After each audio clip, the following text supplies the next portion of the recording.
seasons in Texas follow a calendar I've not yet adapted to. Summer stretches from April into November before finally surrendering to a brief fall. Winter, when it comes, might bring a single freeze, or, as last year, a snowfall that throws the region into an understandable chaos. Spring feels less a season than a pause, a mere breath before the heat returns. I cherish those short transitions, particularly the slide from summer into fall. In the early mornings, before the sun fully rises, dew-drenched grass lies under a thick blanket of mist.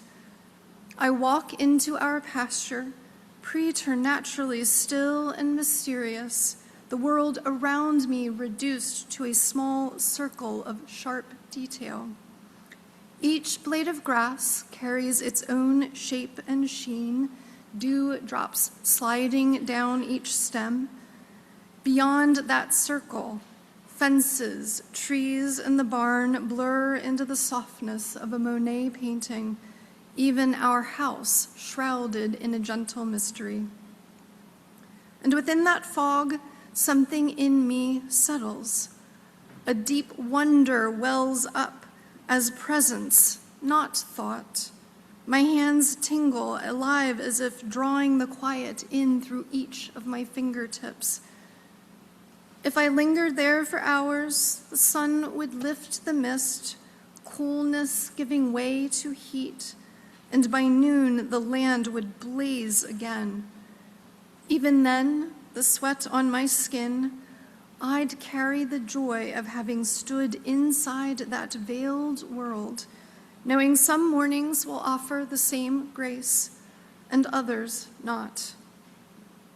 In those moments, I feel I've stepped into a grand mystery. I'm not thinking about weather patterns or the physics of dew. I'm present, feeling rather than analyzing, knowing rather than explaining. I've completely lost my sense of self and my location within the world. All is filled with wonder. Later, when the sun has burned off the mist and I am indoors with coffee in hand, I rest in the wonder that underlies quiet awe. It's as if that brief standing in the mist has opened up the possibility that all of this, the coffee, the emails, the errands, might be lived before God. My wondering does not dissolve the mystery. It only opens up another layer of it and unlocks a deep well of gratitude for the beauty that lies mere footsteps from my front door. Albert Einstein wrote, "The most beautiful thing we can experience is the mysterious. It is the source of all true art and all science." Indeed, language matching that morning stillness is found not only in the work of memoirists, theologians, and philosophers.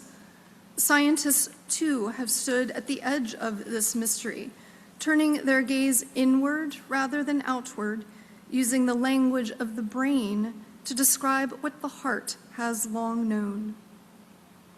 When the mind enters prayer, meditation, or awe, a hush begins to fall. The self-narrator, that quiet voice that keeps score and tells stories about who we are, softens. The default mode network, those regions that uphold our sense of I, grows still. In deeper prayer and contemplation, studies show something even more nuanced. That edge between I and the world blurs. Activity quietly recedes in regions that monitor our body's boundaries in space.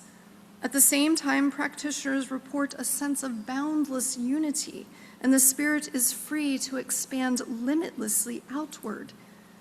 In studies of Franciscan nuns at prayer, researchers witness this same calm descending, Blood flow shifted, self-consciousness faded, and the women spoke of a union with God, of resting in an inner expanse where boundaries dissolved. Awe, too, draws the soul toward that stillness. When participants watched scenes of nature's grandeur, the brain's self-focused regions quieted, while circuits attuned to meaning came alive, the mind whispering, "Pay attention, this matters."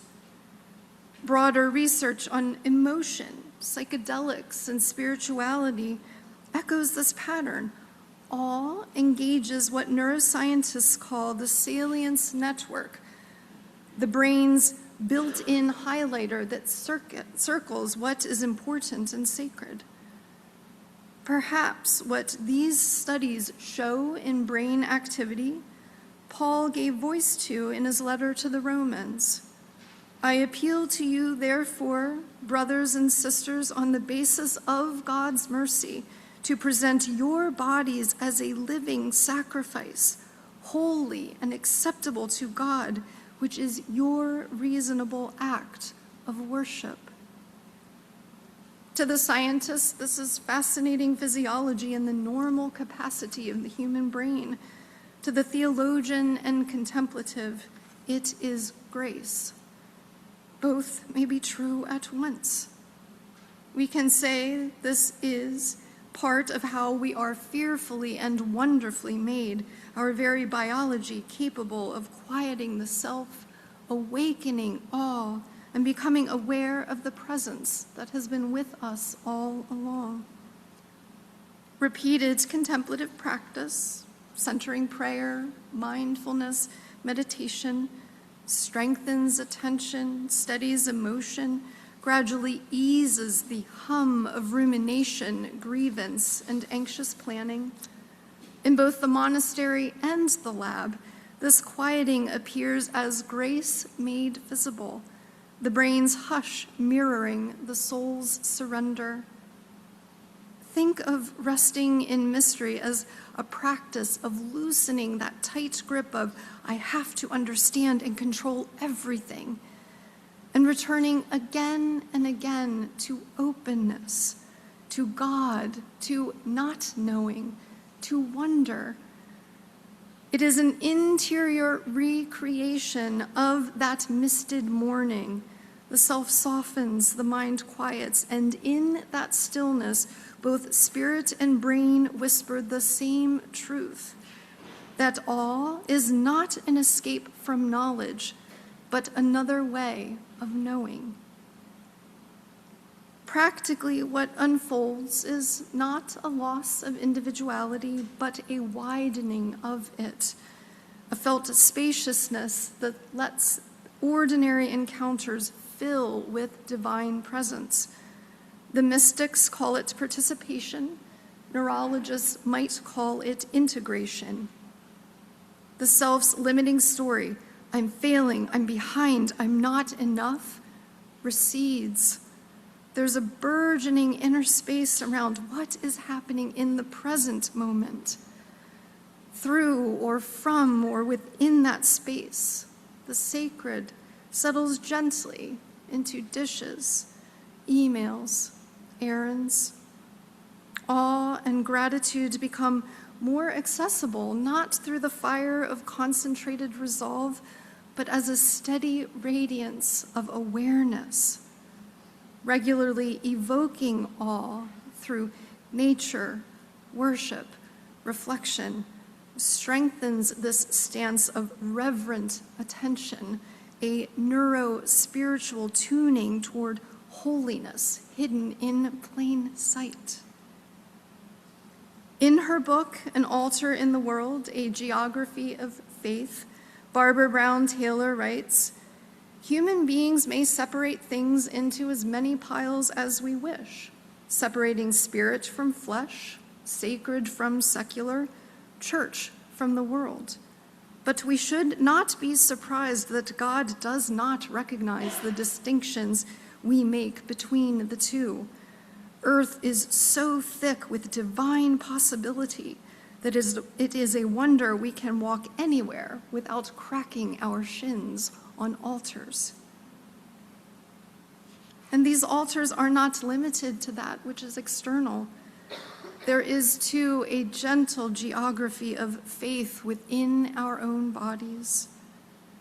If you wish, I invite you to take a moment with me now to allow yourself to settle comfortably into the body, closing your eyes if you wish, letting your attention drift inward. Notice the gentle rhythm of your breath, the movement of air shaping a living topography. On the inhale, your chest rises, tracing the slow ascent of a hill. At the top, a pause. And on the exhale, the breath descends again, settling into a valley before turning once more to the gentle climb of the next inhale. Each breath maps a landscape of sensation and sacred presence. You carry this landscape with you wherever you go, a quiet reminder of the divine spark woven into creation itself. The breath becomes its own altar, accompanying every motion, every moment of your life. And as you step back into your week, I invite you to notice, where is the mist in your life? The moments that soften the boundaries of self and dissolve into sacred presence? Where does something in you quietly say, pay attention, this matters? At the sink, in the car, at a bedside, in the brief silence between tasks? These are the altars where God is already meeting you. And in moments where the external feels too overwhelming, you can always turn within to your own breath, sustaining you in God's presence. May we remain awake to the sacredness threaded through our days. May we step again and again into its mystery, even if it means occasionally bruising our shins on the altars hidden all around us. Amen.